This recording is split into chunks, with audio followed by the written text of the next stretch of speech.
7 ans après avoir quitté les Turbo Rangers, Tommy Oliver tourne définitivement la page de son ancienne vie et s'installe à Riverside, en Californie, où il devient professeur de paléontologie au lycée. Il garde son passé de Power Ranger soigneusement secret, bien décidé à mener enfin une existence tranquille loin des combats. Un jour, il doit surveiller une retenue pour 3 élèves très différents. Connor McKnight, un sportif populaire, bien plus doué pour le football que pour les études, Ethan James, un passionné d'informatique un peu trop sûr de lui et de son intelligence, et Kira Ford, une musicienne discrète qui préfère se cacher derrière sa guitare plutôt que de se confronter aux autres. La punition se déroule sur un site de fouille que Tommy a autrefois exploré avec un ancien collègue, le docteur Anton Mercer, avant qu'un accident mystérieux ne mette brutalement fin à leur recherche commune des Hads. Plus tôt, pendant que Tommy s'éloigne un instant, les 3 adolescents découvrent une grotte, cachée sous le site, gardée par d'étranges mécanismes anciens. À l'intérieur reposent 3 œufs de pierre. Lorsqu'ils se brisent, ils révèlent 3 gemmes lumineuses, une rouge, une bleue et une jaune. Chacun en prend une instinctivement, attiré comme par un appel silencieux, sans savoir ce que ce simple geste va déclencher dans leur existence. Un robot gigantesque en forme de tyrannosaure, gardien programmé du site, se réveille alors et les attaque sans sommation, persuadé qu'on a tenté de dérober un trésor qu'il protège depuis des décennies. Tommy revient en urgence pour les sauver et comprend, en voyant les gemmes briller entre leurs mains, que cette découverte est liée à une menace bien plus vaste qu'il ne l'imaginait. Le robot finit par s'autodétruire après un combat acharné, mais l'alerte a bel et bien été donnée quelque part au loin. Un ennemi mystérieux nommé Mesogog veut récupérer ces gemmes à tout prix, et envoie aussitôt sa propre armée de soldats pour les reprendre. De retour en ville, les 3 adolescents découvrent que le danger ne s'est pas arrêté à la grotte. Mesogog, furieux d'avoir perdu ses gemmes, lâche sur Riverside ses propres biozords à l'état sauvage. Un tyrannosaure, un tricérasaure et un ptérasaure encore incontrôlables, qui rasent des rues entières sous le regard impuissant des habitants entrant. Fuite. Tommy comprend que les gemmes que portent désormais les 3 adolescents résonnent avec ces créatures, et que, livrées à elles-mêmes, elles continueront de tout détruire sur leur passage. Connor, Ethan et Kira, terrifiés à l'idée de devoir affronter des dinosaures mécaniques de plusieurs tonnes, hésitent longuement avant de comprendre qu'ils sont les seuls capables d'apaiser ces géants. En s'approchant d'eux malgré la peur, chacun parvient à calmer le Zord qui correspond à la couleur de sa gemme et à en prendre le contrôle, mettant fin au chaos.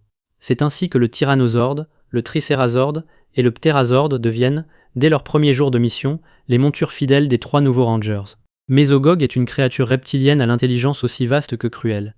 Il rêve de transformer la Terre en un monde entièrement dominé par les dinosaures et veut éliminer l'humanité pour y parvenir, convaincu d'agir au nom d'un ordre naturel, supérieur. Il commande une armée de soldats robotiques, les Tyrannodrones, et s'appuie sur 2 lieutenants de premier plan. Elsa, une femme impitoyable et redoutable au combat, et Zeltrax, un cyborg rongé par une haine ancienne et viscérale envers Tommy, dont les origines restent pour l'instant mystérieuses. Pour aider les 3 adolescents à se défendre contre cette menace, Tommy fait appel à son ami de longue date, Hayley Zictor, scientifique brillante et propriétaire du café Cyberspace, qui sert également de quartier général secret dissimulé sous des allures de lieu branché pour étudiants. Ancienne camarade de Tommy à l'université, Hayley a depuis longtemps mis ses talents d'ingénieur au service de gadgets bien plus discrets que des morpheurs, jusqu'à ce que son ami revienne frapper à sa porte avec une histoire de gemmes extraterrestres et de créatures reptiliennes assoiffées de pouvoir. Elle accepte sans hésiter de rouvrir ce chapitre de sa vie qu'elle croyait pourtant refermé, et aménage en secret, sous le percolateur et les tables hautes du café, un véritable laboratoire de pointe où elle veillera sur les rangers jour et nuit. Elle met au point des morpheurs capables de canaliser le pouvoir contenu dans les gemmes. Connor devient le ranger rouge, Ethan le ranger bleu, et Kira la ranger jaune. Ensemble, malgré leur réticence initiale, et leur personnalité qui s'opposent constamment. Ils repoussent une première vague de tyrannodrones grâce à leurs armes individuelles, le bâton Tyranno, le bouclier Tricera et les gantelets Petra, capables également de se combiner en un puissant blaster commun. C'est leur tout premier combat victorieux, même si la guerre contre Mesogog ne fait que commencer. Connor peine rapidement à concilier sa nouvelle vie de héros clandestin avec sa passion dévorante pour le football. Lorsqu'on lui propose un essai décisif pour intégrer une équipe semi-professionnelle, il choisit sans hésiter d'abandonner son rôle de ranger, pour ne pas manquer ce qu'il considère comme la chance de sa vie. Pendant ce temps, de nouveaux œufs de dinosaures font leur apparition près de la ville, et le reste de l'équipe reçoit en urgence des Raptor Riders pour affronter un nouveau monstre, sans l'aide de leur ami. Mais lorsque Connor aperçoit une fillette en grand danger au beau milieu de l'essai qui devait changer sa vie, son instinct de héros reprend immédiatement le dessus. Il abandonne le tournoi sans hésiter pour la secourir, et comprend enfin que sa véritable place se trouve aux côtés de ses amis Rangers. Il revient dans l'équipe peu après, cette fois pleinement convaincu de son choix et débarrassé de ses doutes. Les premières semaines ne sont pas simples pour autant. Connor peine à accepter de ne plus être le seul centre d'attention du groupe. Ethan a tendance à vouloir tout résoudre seul derrière un écran plutôt qu'en équipe, et Kira refuse encore obstinément de chanter devant qui que ce soit, y compris ses propres coéquipiers. Tommy, habitué à diriger des rangers bien plus expérimentés par le passé, doit réapprendre la patience. Pour souder ce groupe disparate, multipliant les séances d'entraînement au Dinolab entre deux attaques surprises de Tyrannodrones. Hayley, de son côté, veille sur eux depuis son comptoir du Event, Cyberspace, jonglant entre la préparation des cafés glacés de ses clients habituels et la maintenance discrète de leur arsenal secret dissimulé derrière une fausse étagère. Peu après cet épisode, Mesogog capture Tommy en personne et l'attire dans une installation souterraine secrète où il espère lui faire révéler l'accès à une mystérieuse source de pouvoir enfouie depuis longtemps. Pendant que Hayley se démène pour localiser son ami disparu, les trois jeunes Rangers tombent par hasard sur un enregistrement vidéo retraçant toute l'histoire des différentes équipes de Power Rangers qui se sont succédés au fil des années, et découvrent avec stupéfaction l'ampleur insoupçonnée du passé héroïque de leur professeur. Grâce au nouveau Raptor Cycle fourni en urgence par Ellie, ils prennent d'assaut la base insulaire de Mesogog pour délivrer Tommy avant que la mystérieuse gemme noire qui s'y trouve ne tombe entre de mauvaises mains. Une fois libre, Tommy s'empare lui-même de cette quatrième gemme et se transforme à son tour, devenant le Ranger noir de l'équipe. Il obtient le Brachiomorphère et peut désormais invoquer deux ordres supplémentaires, le Brachiozord et le Céphalazord, qui se combinent avec ceux des trois autres pour former le Thundersaurus Megazord. Leur toute première grande machine de combat, capable de rivaliser avec les monstres géants de Mesogog. La vie continue tant bien que mal entre deux combats. Kira retrouve une ancienne amie d'enfance, devenue depuis une pop star célèbre dans tout le pays, Kelly Styles, qui débarque en ville en plein concert promotionnel, sans se douter une seconde de ce qui l'attend. Au moment même où un monstre nommé Donkey Vac sème la panique en aspirant littéralement la jeunesse de tous ceux qu'il croise sur son passage, y compris celle de Kelly, qui se retrouve transformée en vieille femme du jour au lendemain, en plein milieu de son propre spectacle. Les Rangers parviennent à le détruire après un combat tendu et à rendre à chacun son âge véritable, Kylie comprise, qui repart sur scène achever son concert comme si de rien n'était. Quelques jours plus tard, c'est au tour d'Ethan de se retrouver aspiré littéralement à l'intérieur d'un jeu vidéo en pleine partie après avoir voulu tester un nouveau logiciel suspect téléchargé en douce, où il doit affronter des créatures hostiles appelées Triptoïdes dans un décor numérique aussi coloré que dangereux, pixelisé et truffé de pièges absurdes dignes des jeux qu'il affectionne tant. Lorsqu'il parvient enfin à s'en échapper en perçant le code source du programme, les Triptoïdes ainsi qu'un mystérieux magicien le suivent jusque dans le monde réel, semant la confusion en pleine ville devant des passants incrédules. Les Rangers détruisent le monstre responsable de cette fuite numérique, et renvoient le magicien chez lui sain et sauf, non sans qu'Ethan en garde un souvenir aussi mémorable qu'embarrassant. Zeltrax, de son côté, construit en secret son propre fils robotique, baptisé Goldenrod, dans l'espoir de prouver enfin sa valeur aux yeux de Mesogog et de gagner sa confiance pleine et entière. Au même moment, sans que personne ne s'en doute, Anton Mercer rachète discrètement le café Cyberspace, mettant en péril sans le savoir le quartier général secret des Rangers, installé juste sous son nez. Le combat contre Goldenrod tourne mal lorsque le monstre grandit démesurément et met sérieusement le Thundersaurus Megazord en difficulté. C'est finalement Tommy, agissant seul à pied, qui parvient à le détruire grâce à son redoutable Brachiostaff. Dans la foulée, un autre monstre du nom de Dizotron profite de cette agitation pour s'en prendre directement à Anton Mercer et à ses intérêts, sans se douter une seconde qu'il s'attaque en réalité au véritable visage de son propre maître. Peu après, Elsa tend un piège particulièrement élaboré aux Rangers. Déguisée en principale Randall, la nouvelle directrice sévère du lycée que personne ne soupçonne une seconde, elle accompagne la classe de Tommy sur un site de fouilles archéologiques et feint d'être en grand danger lorsque les Tyrannodrones surgissent comme prévu. Un œuf de dinosaure y est découvert et confié à Hayley pour analyse, mais Elsa parvient à le dérober et à faire éclore le puissant Dimétrozord du côté du mal, le lançant aussitôt à l'assaut des Rangers, en plein combat contre l'un de ces monstres, les prenant ainsi en tenaille entre deux fronts. Après un combat acharné où Ethan parvient à intercepter le signal de commande du Zord grâce à son propre morpheur, les Rangers réussissent finalement à reprogrammer la machine et à la rallier à leur propre cause, ajoutant ainsi un nouvel allié mécanique de poids à leur arsenal grandissant. Quand une actrice célèbre vient tourner quelques épisodes de sa série en ville, Mesogog la capture sans pitié pour s'en servir comme matière première dans ses expériences les plus sombres et les plus inavouables. Les Rangers la délivrent de justesse au terme d'une course contre la montre. Mais cette mésaventure n'est qu'un prélude bien anodin à des événements autrement plus graves qui s'apprêtent à bouleverser l'équipe tout entière. Au fil de ces premières semaines, un rythme s'installe peu à peu dans la vie de Refside. Les cours au lycée le matin, les apparitions surprises de monstres l'après-midi, et les longues soirées passées au Dinolab à analyser les dernières créations de Mesogog. Tommy apprend à connaître chacun de ses élèves, bien au-delà de leur statut de ranger. Hayley devient une confidente autant qu'une stratège pour les trois, adolescents, et même les disputes les plus anodines entre Connor et Ethan finissent toujours par se résoudre autour d'un soda glacé au comptoir du cyberspace. C'est dans cette routine fragile, à peine installée, que survient l'événement qui va bouleverser durablement l'équilibre du groupe. Tran Fernandez, le fils adoptif d'Anton Mercer, est un lycéen aussi talentueux que tourmenté, passionné de dessin, vit depuis toujours dans l'ombre imposante de son père, homme d'affaires brillant mais distant, souvent absent, plongé dans des recherches qu'il ne partage avec personne. Hans, persuadé que ce silence cache quelque chose d'important, Tren s'introduit en secret dans la forteresse de Mésogog pour tenter de comprendre les mystères entourant son père. Il y découvre une 5e gemme, blanche celle-ci, posée comme en attente, et la touche par pure curiosité avant de se laisser totalement posséder par elle. Tren devient alors le rangeur blanc, mais entièrement sous l'emprise destructrice de Mésogog. Il se déchaîne sans retenue contre les autres rangeurs, les bat les uns après les autres, avec une facilité déconcertante, s'empare du White Dragozord et vole même le Stégozord sous leurs yeux impuissants. Lors d'un affrontement particulièrement violent en pleine rue, il parvient même à neutraliser à lui seul le Thunderdrus Megazord tout entier, forçant l'équipe à se replier en urgence pour la toute première fois depuis le début de leur mission. Dans un geste d'une violence inouïe, il finit par piéger Tommy dans un bloc d'ambre, solidifié, le laissant totalement impuissant et immobile pendant plusieurs jours interminables. Le Ranger blanc continue ses ravages aveugles à travers la ville, attaquant indifféremment monstres et Rangers sur son passage, avant d'être lui-même capturé par Mésogog, qui cherche désormais à le contrôler de manière encore plus totale et définitive.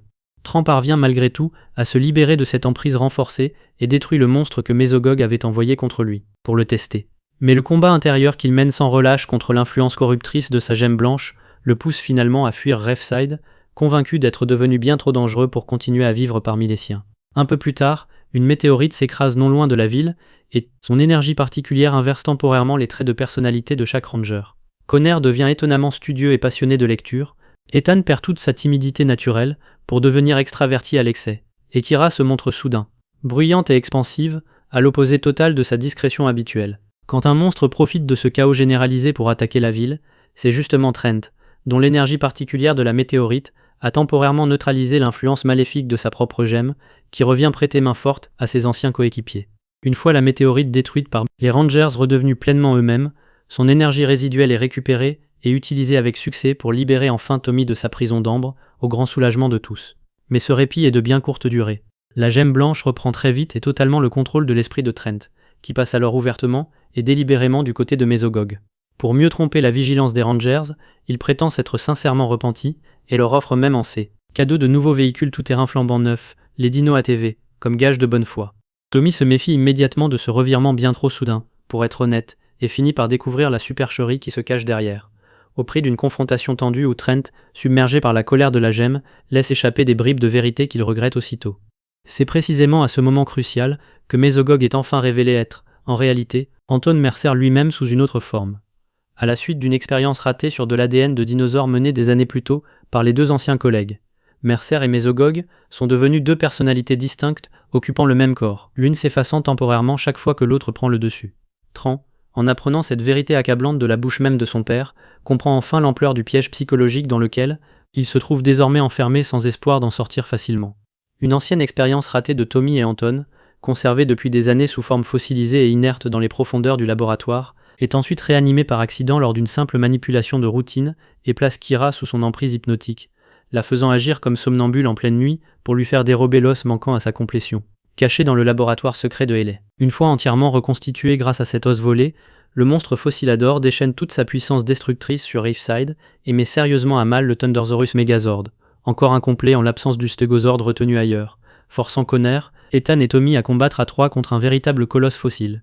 Libéré juste à temps de son emprise mentale par le son de sa propre guitare, dont les vibrations brisent enfin l'hypnose qui l'a paralysé, Kira rejoint finalement ses amis grâce au Pterazord, pour vaincre ensemble la créature et réparer du mieux qu'ils peuvent les dégâts qu'elle a involontairement causés malgré elle.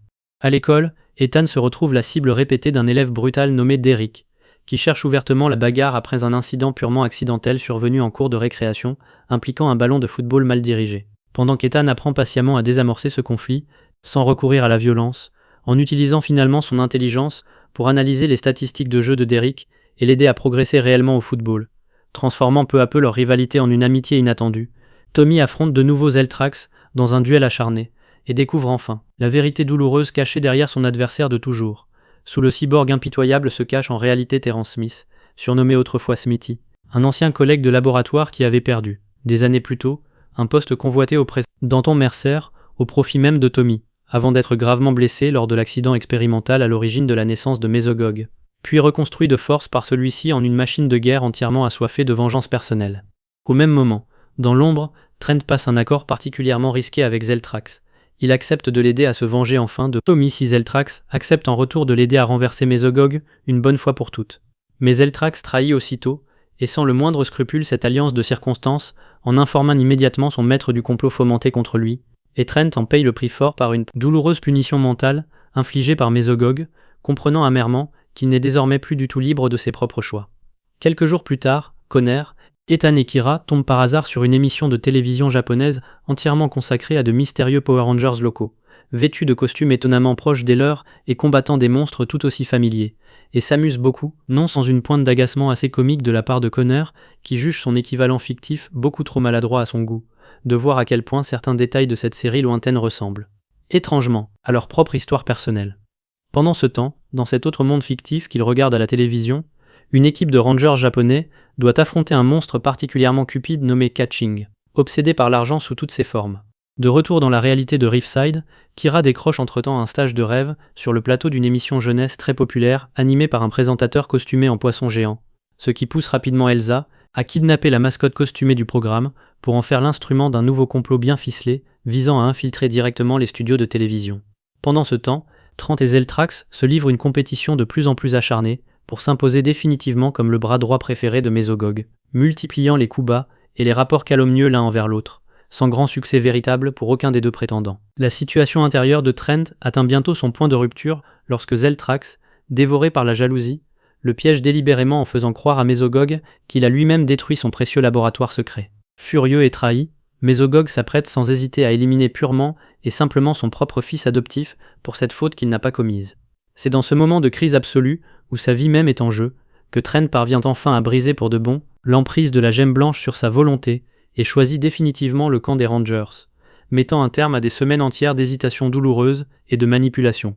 Face aux rayons psychiques que Mesogog s'apprête à déclencher contre lui sans pitié, Trent puise au plus profond de lui-même la force de résister, repensant au visage de chacun de ses amis Rangers plutôt qu'à la rage qu'il a si longtemps dévorée, et sent enfin la gemme céder devant sa propre détermination retrouvée.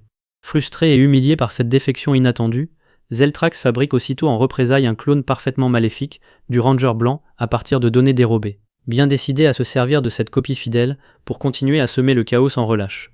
Le clone donne bientôt naissance à un monstre quasiment invincible, le Pterosaurus, qui met l'ensemble de l'équipe en très grande difficulté face à sa puissance brute. Tommy et Trent partent alors ensemble à la recherche d'un artefact légendaire caché depuis des siècles sous une cascade isolée, le bouclier de triomphe. Chaque ranger y investit tour à tour une part de son énergie personnelle. Mais c'est finalement Connor qui se révèle être celui pour qui cette arme ancestrale était destinée depuis toujours. Il devient le ranger triassique, capable de transporter ses adversaires dans une dimension parallèle où il règne en maître absolu de la réalité, et y détruit sans la moindre difficulté le redoutable Pterosaurus. Peu après cette victoire éclatante, Kira se voit proposer un contrat d'enregistrement très alléchant par un célèbre producteur de musique de passage en ville, une opportunité qui s'avère pourtant bien différente de ce qu'elle imaginait initialement. Le producteur veut la transformer en chanteuse formatée, lisse et interchangeable, bien loin du style personnel et authentique qu'elle a mis des années à cultiver. Tiraillée entre la tentation de la célébrité immédiate et la fidélité à elle-même, Kira finit par refuser ce marché de dupes, préférant rester fidèle à sa propre musique, quitte à devoir patienter encore avant de percer pour de bon.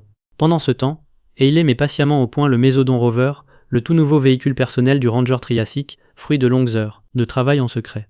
Les apprentis journalistes du lycée, Cassidy Cornell et Devin Delval, poursuivent inlassablement leur enquête personnelle pour percer enfin l'identité véritable des Power Rangers, sans jamais vraiment y parvenir malgré leur détermination sans faille, ce qui crée régulièrement des situations délicates et cocasses pour l'ensemble du groupe. Kira tente même, par pure gentillesse, d'aider Cassidy à décrocher un poste de reporter à la télévision locale. Geste généreux qui ne facilite pas toujours la discrétion nécessaire de l'équipe, surtout lorsque Cassidy, désormais armé d'une caméra et d'un micro officiel, se met à traîner encore plus souvent dans les parages des Rangers en quête du moindre indice exploitable pour son prochain reportage. Mesogog, lui, prépare entre-temps un plan d'une toute autre ampleur encore. Détruire purement et simplement la planète Jupiter pour perturber durablement l'équilibre du système solaire tout entier et précipiter ainsi le retour définitif de l'ère des dinosaures sur Terre. Les Rangers parviennent de justesse, au prix d'un effort considérable, à contrecarrer ce projet aussi démesuré que terrifiant. Ethan, fasciné comme toujours par une relique ancienne découverte lors d'une fouille de routine, déclenche sans le vouloir une malédiction millénaire qui s'abat sur lui, sous la forme d'une série de mésaventures aussi comique que potentiellement dangereuse. Pour son entourage, ses appareils électroniques tombent en panne, les uns après les autres. Des objets se mettent à lui échapper des mains au pire moment. Et il manque par 2 fois de se faire écraser par des éléments de décor qui semblent s'acharner spécifiquement contre lui. Il doit utiliser le tout nouveau Overcraft Cycle pour affronter directement Tutenhocken, le gardien monstrueux chargé de faire respecter la malédiction depuis des siècles, et parvient finalement à briser le sortilège au terme d'un combat aussi acharné qu'inattendu, qu'imprévu. Son pouvoir d'invisibilité reste bloqué en sur-régime incontrôlable, le rendant totalement incapable de redevenir pleinement visible aux yeux de tous, y compris des siens. Pour tenter coûte que coûte de revenir à la normale, Tommy plonge bientôt dans un coma profond et mystérieux durant lequel il doit affronter, dans une sorte de combat intérieur décisif pour sa propre survie, les échos vivants de ses propres identités de ranger passées qui ressurgissent à une face à lui, le ranger vert de ses débuts tourmentés, le ranger blanc originel qu'il avait racheté, le ranger rouge Zéo de ses années de maturité, et enfin le ranger rouge turbo de son dernier engagement avant Riverside. Pendant ce temps, privés de leur mentor inconscient et fragilisés par son absence soudaine, les autres rangers doivent affronter sans l'aide de leur propre pouvoir une version considérablement améliorée et bien plus redoutable encore du Pterosaurus blanc, lancé à l'assaut de la ville sans relâche. Tommy parvient finalement, au prix d'un effort de volonté immense, à vaincre les échos de ses propres souvenirs et à reprendre pleinement le contrôle de son propre corps, retrouvant enfin une apparence parfaitement normale, juste à temps pour se précipiter rejoindre le combat en cours. Coney, de son côté, cherche sincèrement à impressionner Krista, une lycéenne passionnée par la protection de l'environnement, et déterminée jusqu'à l'obsession, organisant maladroitement des collectes de déchets sur la plage et des pétitions auxquelles il ne comprend pas grand-chose, juste pour passer du temps à ses côtés. Il se surprend lui-même à envier intérieurement cette détermination sans faille qu'il croyait ne pas posséder, lui qui n'a jamais consacré une telle énergie qu'à ses propres ambitions sportives. Quand Zeltrax, animé par une toute nouvelle soif de puissance et d'immortalité, personnel après avoir appris l'existence d'une légende capable de le rendre invincible, kidnappe brutalement la jeune fille pour servir ses propres desseins. Coney comprend enfin, dans l'urgence de la situation, qu'il possède lui aussi cette même passion ardente qu'il croyait jusque-là lui faire cruellement défaut. Porté par cette prise de conscience soudaine et libératrice, il parvient pour la toute première fois à activer seul son mode Super Dino, et à se transformer entièrement en Ranger Triassique, sans la moindre aide de ses coéquipiers habituels, débloquant ainsi pour la première fois la pleine puissance du Battleizer, afin de sauver Krista et de vaincre définitivement Zeltrax au terme d'un combat éclatant. Quelques jours plus tard à peine, Elsa capture sans ménagement un célèbre volcanologue de renommée internationale pour réveiller de force un volcan endormi depuis plus d'1 million d'années sous les fondations même de Riverside, menaçant ainsi toute la ville d'une éruption véritablement catastrophique et imminente, avec des coulées de lave qui menacent déjà les quartiers les plus proches du cratère. Pendant que les autres rangers s'efforcent tant bien que mal de désamorcer cette situation, explosive avant qu'il ne soit trop tard, Ethan se laisse malheureusement emporter par son ego démesuré lors d'un tournoi de jeux vidéo très médiatisé, organisé en plein centre commercial, manquant presque de mettre l'ensemble de l'équipe en danger par excès de confiance personnelle.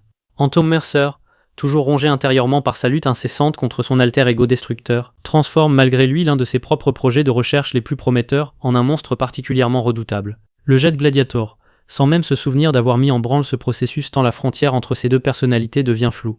L'équilibre fragile de la grille de morphing universelle s'en trouve gravement perturbé, au point de provoquer un affrontement désormais inévitable entre le véritable Ranger blanc et son clone. Parfaitement maléfique, les deux Dragosaurs identiques se percutant frontalement au-dessus de la ville sous le regard incrédule des habitants incapables de distinguer le vrai du faux. Après un duel acharné et spectaculaire qui tient toute l'équipe en haleine, où chaque coup porté par l'un trouve son écho exact chez l'autre jusqu'à ce que Trent parvienne à puiser dans un sursaut de détermination que sa copie ne possède pas. Trent triomphe enfin définitivement de sa propre copie corrompue, mettant un terme à cette menace persistante une bonne fois pour toutes. Un jour, sans le moindre avertissement préalable, une faille dimensionnelle s'ouvre brutalement au cœur même de Riverside. Lothor, un ancien ninja banni depuis longtemps de l'Académie du Vent pour ses agissements, revient tout droit des abysses où il avait été autrefois exilé et transforme aussitôt les Rangers Tempête Ninja en version parfaitement maléfique d'eux-mêmes avant de s'attaquer sans pitié à leur propre académie d'origine. Shane, Tori et Dustin, accompagnés dans l'urgence des Rangers Stoner Hunter et Blake, ainsi que du Ranger Samouraï vers Cameron, traversent alors précipitamment le passage dimensionnel face à cette menace inédite. Les deux équipes unissent rapidement leurs forces respectives pour libérer leurs camarades de l'emprise corruptrice de Lothor et repousser ensemble une attaque combinée d'une ampleur inhabituelle, alors même que Mesogog et Lothor envisagent brièvement et calculement une alliance de circonstances pour anéantir le monde entier ensemble, chacun pour ses propres raisons. Sur le terrain, Connor et Hunter rivalisent d'abord d'ego avant de découvrir des stratégies de combat étonnamment complémentaires, tandis que Kira et Tori comparent leur style très différent de combat acrobatique entre deux vagues de Tyrannodrone. Cam, de son côté met ses talents de stratège au service de Hayley pour calculer en urgence la meilleure façon de refermer la faille dimensionnelle avant qu'elle ne s'élargisse davantage, pendant que Dustin et Ethan échangent avec enthousiasme leurs idées technologiques les plus farfelues au beau milieu du combat. Furieux de l'échec aussi cuisant qu'humiliant de cette coalition de fortune face aux Rangers réunis en force, les propres alliés de Lothor finissent par le chasser sans ménagement, mettant ainsi fin à cette menace aussi soudaine qu'inattendue venue d'un autre monde tout proche. Avant de repartir chacun de leur côté, les deux équipes se promettent de fromarder ou à rester en contact, certaines que leurs chemins se recroiseront un jour. De retour à Riverside, livrée à elle-même, Elsa met au point un appareil sophistiqué capable d'envahir directement les rêves des Rangers pour les anéantir un par un pendant leur sommeil le plus profond, espérant secrètement qu'ils ne se réveilleront jamais de ce piège mental. Conner se retrouve prisonnier d'un cauchemar où il échoue lamentablement à chaque match important, Ethan affronte la peur viscérale de décevoir tout le monde par son incompétence, et Kira revit sans fin l'angoisse de monter sur scène devant une salle vide qui se moque d'elle en silence. Chacun doit alors affronter seul ses propres angoisses les plus intimes au cœur de son propre cauchemar personnel, avant que l'équipe tout entière ne parvienne, en s'épaulant mutuellement à travers leur morphère restés étrangement actifs, même dans le sommeil, à briser collectivement le sortilège et à revenir sains et saufs à la réalité. Peu après cet épisode troublant, Tran rend une visite admirative à un célèbre dessinateur de bande, dessiné dont il vénère depuis toujours le travail artistique, sans savoir un seul instant qu'Elsa a discrètement glissé entre les mains de cet artiste, un stylo magique capable de donner littéralement vie à tout ce qu'il dessine sur le papier. Sous l'influence insidieuse de cet objet maudit, l'artiste imagine malgré lui un combat opposant les Power Rangers à une terrifiante reine de glace nommée Phrygia, qui prend instantanément vie et surgit dans le monde réel, gelant tout sur son passage et figeant des passants entiers en statues de glace au beau milieu de la rue. L'équipe doit vaincre coûte que coûte cette créature avant qu'elle ne fige littéralement Riverside tout entière sous la glace, ce qui n'est rien de moins, plaisante-t-il entre eux non sans un certain humour noir, que le dernier numéro de leur propre aventure collective. Le lourd secret de Trent commence sérieusement à peser sur ses relations de confiance avec les autres Rangers, qui se montrent désormais de plus en plus méfiants face à ses absences répétées et inexpliquées. Au même moment, la rivalité scolaire tendue, qui couvait depuis des mois entre la sévère principale Randall et le professeur Oliver, deux collègues qui ne se sont jamais réellement entendus depuis l'arrivée de Tommy au lycée, dégénère soudain en une bagarre véritablement spectaculaire devant l'ensemble du lycée médusé, élèves et professeurs confondus. C'est précisément en assistant à cet affrontement public, où la directrice esquive et frappe avec une précision bien trop martiale pour une simple administratrice, que les Rangers réalisent enfin, un peu tard à leur propre goût, que la directrice si sévère n'est en réalité autre qu'Elsa elle-même, démasquée en pleine cour devant tout l'établissement et contrainte de fuir aussitôt en abandonnant son déguisement de principal Randall pour de bon. Profitant habilement de cette confusion généralisée, Elsa donne soudain vie à l'une des précieuses cartes de jeu d'Ethan, faisant naître de toutes pièces le redoutable monstre Ruby Dragon. Pendant que les Rangers se battent farouchement pour récupérer la carte volée et vaincre définitivement la créature qui en est issue, Elsa et Trent laissent tous deux échapper, chacun à sa manière bien involontaire, des indices troublants sur le lourd secret que Trent dissimule depuis si longtemps déjà. Le lien indissociable et terrible qui unit son propre père à Mesogog lui-même. Acculé de toutes parts et ne pouvant plus reculer, Trent doit enfin tout révéler à ses coéquipiers médusés, qui découvrent avec une stupeur mêlée d'incompréhension la vérité accablante qu'il protégeait farouchement depuis des mois entiers. La confiance fragile entre lui et le reste de l'équipe vacille alors dangereusement, et Trent risque purement et simplement de perdre définitivement sa place durement gagnée parmi les Rangers. Conner se rappelle avec émotion de sa propre démission après l'essai de football raté. Ethan repense à son combat contre les Triptoïdes enfermés dans un jeu vidéo. Et Kira songe à sa propre transformation, elle qui n'osait même pas chanter, devant ses amis au tout début de l'aventure. Chacun comprend, à travers ses propres erreurs passées, qu'il serait injuste de juger Trent plus sévèrement qu'eux-mêmes ne voudraient l'être. Pendant que les autres se remémorent ainsi, avec une certaine émotion, à quel point cette aventure extraordinaire les a profondément transformés depuis leur début hésitant, de simples lycéens punis en retenue, Mesosheg met patiemment au point une potion expérimentale capable de le séparer une bonne fois pour toutes, et définitivement dans ton Mercer. Libéré de cette cohabitation forcée, qui limitait considérablement sa puissance réelle, il devient instantanément bien plus, instable et imprévisible, au point de créer son monstre le plus dangereux à ce jour, l'Ugly Monster, qui parvient à vaincre seul et sans la moindre difficulté apparente le Ranger Triassique pourtant si redouté jusque-là. Pour enfoncer le clou, Mesogog dévoile également une copie maléfique du Thundersaurus Megazord, le Replicant Zord, capable de reproduire à l'identique chacun des mouvements de la véritable machine et de retourner contre les Rangers leur propre puissance combinée. Tran, en parvenant malgré tout à regagner peu à peu la confiance fragile de ses amis malgré ses erreurs passées et ses secrets douloureux, prouve enfin qu'il mérite toujours pleinement sa place de Ranger blanc au sein de l'équipe. Mesogog, désormais entièrement livré sans retenue à sa folie destructrice, enferme cruellement Anton Mercer dans une sphère métallique et le torture sans relâche pour le punir d'avoir si longtemps freiné ses ambitions les plus sombres depuis l'intérieur même de son propre corps, savourant chaque cri de douleur de l'homme qu'il a fini par considérer comme un simple obstacle encombrant. Il dévoile fièrement à Elsa son arme ultime tant redoutée, un canon gigantesque, capable de transformer instantanément tous les êtres humains de la planète en créatures préhistoriques et de ramener ainsi la Terre tout entière à l'ère lointaine des dinosaures, mettant un terme définitif à des millions d'années d'évolution, humaine en quelques secondes à peine. Pour l'alimenter en énergie suffisante, il a besoin d'une quantité colossale de puissance, et n'hésite pas un seul instant à drainer sans la moindre pitié les pouvoirs qu'il avait lui-même autrefois accordés à Elsa, la réduisant brutalement à une simple humaine sans défense, malgré ses supplications désespérées. Tran, qui observe toute la scène depuis l'ombre en secret, comprend immédiatement l'urgence absolue de la situation pendant que ses amis Rangers, eux, se préoccupent bien plus innocemment et naïvement du bal de promo qui approche à grands pas pour clore leur année scolaire. Désespéré à l'idée de sauver son père bien-aimé à n'importe quel prix, Tran confronte directement Mesogog en personne et lui propose un marché risqué. Il lui apportera de son plein gré les 5 précieuses gemmes du dino en échange de la libération immédiate et sans condition d'Anton Mercer. Mesogog feinte d'accepter ce marché, de bonne grâce, mais trahit aussitôt, et sans le moindre scrupule sa parole donnée, en attaquant Tren par surprise avec son redoutable rayon psychique et en s'emparant brutalement des gemmes sans rien lui rendre en retour comme promis. Refusant catégoriquement d'abandonner malgré cette trahison cinglante, Tren parvient à ouvrir seul, dans un effort surhumain, un passage dimensionnel menant directement vers la forteresse de Mesogog, et y retourne contre lui, avec une ironie amère, les mots, même que son père adoptif, lui avait un jour assénés avec une cruauté glaciale. Avec l'aide précieuse de Hélé et d'un imposant camion lancé à pleine vitesse contre les portes blindées de la forteresse insulaire, les autres rangers prennent d'assaut sans attendre la base secrète de Mesogog, pendant que Tren s'infiltre discrètement de son côté pour libérer enfin son père des griffes de son ravisseur.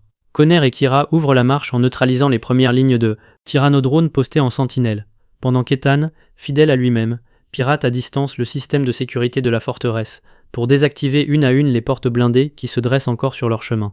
Tommy, en tête de l'assaut, ferait un passage à coups de brachiostaff à travers une dernière vague de gardes mécaniques postés pour protéger l'accès au cœur de la base. Au même moment, ailleurs en ville, Zeltrax, profondément furieux d'avoir été délibérément tenu à l'écart de cette offensive décisive et historique, saccage entièrement et sans retenue le laboratoire secret de Hayley et capture au passage Elsa, désormais totalement dépourvue de pouvoir et incapable de se défendre seule contre lui. C'est précisément à cet instant critique que Devin, présent tout à fait par hasard sur les lieux, surprend enfin les Rangers en pleine transformation et découvre du même coup, après des mois entiers d'enquête méthodique, mais infructueuse, leur véritable identité secrète tant recherchée. La forteresse fortifiée de Mesogog s'effondre violemment sous les assauts conjugués et déterminés des Rangers, et Tren parvient de justesse à extraire son père inconscient des décombres fumants juste avant l'explosion finale dévastatrice. Mais la victoire est encore loin d'être pleinement acquise. Mesogog a survécu contre toute attente à la destruction totale de sa base secrète, et en absorbant avidement le reste de l'énergie contenue dans les 5 gemmes volées, se transforme en une créature monstrueuse et bien plus puissante encore que jamais auparavant, le Mésomonstre. Dans le même temps exactement, Zeltrax déchaîne sur la ville sans défense sa création la plus redoutable et la plus aboutie, le Zelzord, profitant sans vergogne du chaos ambiant généralisé pour assouvir une dernière fois sa vengeance personnelle tenace contre Tommy. Les Rangers se retrouvent alors collectivement face à un choix aussi déchirant qu'inévitable, pour avoir la moindre chance réelle de vaincre simultanément à la fois le terrifiant Mésomonstre et l'imposant Zelzord. Ils devront puiser sans retenue dans tout ce qu'il leur reste encore de pouvoir personnel, au risque bien réel de perdre, définitivement, et pour toujours leurs précieuses gemmes du dino qui les ont accompagnés tout au long de cette aventure. Le Thundersaurus Megazord encaisse les premiers coups portés par le disponible, et de leurs armes savamment combinées, l'équipe parvient d'abord à détruire complètement le redoutable Zelzord, mettant ainsi fin une bonne fois pour toutes à la longue quête de vengeance obsessionnelle de Zeltrax, avant de concentrer toute leur énergie résiduelle restante contre le Mésomonstre, qu'ils finissent par anéantir définitivement au prix du tout dernier souffle de puissance encore contenu dans leurs gemmes épuisées. Cette victoire durement acquise a malgré tout un prix très lourd à payer. En consommant absolument toute leur énergie disponible dans cet ultime combat décisif, les gemmes du dino perdent définitivement et irrémédiablement leurs précieux pouvoirs accumulés au fil des mois. Les Rangers rendent alors solennellement leur morpheur désormais inutile, sachant pertinemment qu'ils ne pourront probablement plus jamais se transformer comme avant pour défendre la ville. Anton Mercer, enfin libéré pour de bon et sans retour, possible de l'emprise destructrice de Mesogog, retrouve progressivement une vie tout à fait normale et se réconcilie pleinement et sincèrement avec son fils, qu'il soutient désormais sans la moindre réserve dans sa passion artistique, pour le dessin en finançant généreusement ses futures études d'art. Cassidy, qui a elle aussi fini par apprendre la vérité complète aux côtés de Devin lors de cette nuit mouvementée, choisit finalement par pure amitié sincère de garder précieusement le secret des Rangers plutôt que de publier le scoop spectaculaire dont elle rêvait. Pourtant, depuis le tout début de l'année scolaire, préférant désormais et pour de bon les considérer comme de véritables amis chers plutôt que comme un simple sujet d'article journalistique à exploiter, Kone, Ethan et Kira retournent finalement à leur quotidien paisible de lycéens ordinaires, profondément et durablement transformés par cette aventure extraordinaire, qui les a vus passer en quelques mois à peine de 3 adolescents punis, en simple retenue à une véritable famille de héros soudés à jamais par l'épreuve commune traversée ensemble. Kira poursuit sa carrière musicale naissante avec un enthousiasme renouvelé et une confiance retrouvée, montant désormais sur scène sans la moindre trace de la timidité qui l'a paralysé encore quelques mois plus tôt. Ethan continue inlassablement d'imaginer 1000 inventions ingénieuses les unes plus surprenantes que les autres dans l'arrière-boutique du cyberspace. Et Connor se découvre une vraie passion durable pour entraîner patiemment les plus jeunes au football local. Fort de la précieuse leçon apprise que la passion véritable se trouve parfois précisément là où on l'attendait le moins dans sa propre vie. Tran, enfin débarrassé pour de bon du poids écrasant de son lourd secret familial, peut désormais envisager sereinement l'avenir aux côtés de ceux qui sont devenus, au fil de cette aventure partagée, bien plus que de simples coéquipiers de combat, et se réconcilie pleinement avec un père qui lui promet de ne plus jamais rien lui cacher. Anton Mercer ouvre les portes de son entreprise sur des projets bien plus pacifiques qu'auparavant, tandis que Elsa, livrée à elle-même après sa trahison par Mesogog, choisit discrètement de quitter Riverside pour repartir de zéro loin des regards. Tommy, quant à lui, continue fidèlement d'enseigner à Riverside, profondément fier d'avoir su former avec patience une toute nouvelle génération de Power Rangers parfaitement digne de son propre héritage héroïque. Pour la toute première fois depuis bien longtemps, la ville entière peut enfin dormir tranquille la nuit, sans jamais vraiment savoir à quel point elle l'a échappé belle face à une menace qu'elle n'a, pour la plupart de ses habitants, même jamais soupçonnée. Au cyberspace, Hayley range définitivement le matériel de pointe qui dormait jusque-là sous le comptoir, sans pour autant fermer la porte de son laboratoire secret, persuadée au fond d'elle-même que des gemmes du dino redevenues silencieuses ne resteront peut-être pas éteintes éternellement. Les Raptor Cycle et le Mesodon Rover sont rangés avec soin dans le Dino Lab, comme autant de souvenirs tangibles d'une année qui restera à jamais gravée dans la mémoire des 4 adolescents devenus, sans l'avoir cherché, les protecteurs silencieux de toute une ville. Kone, Ethan, Kira et Trent se retrouvent une dernière fois tous ensemble sur le toit du lycée. Là même où tout avait commencé par une simple retenue, pour contempler le coucher de soleil sur Riverside. Conscient que rien ne sera plus jamais tout à fait pareil, mais reconnaissant, malgré tout pour le chemin parcouru côte à côte.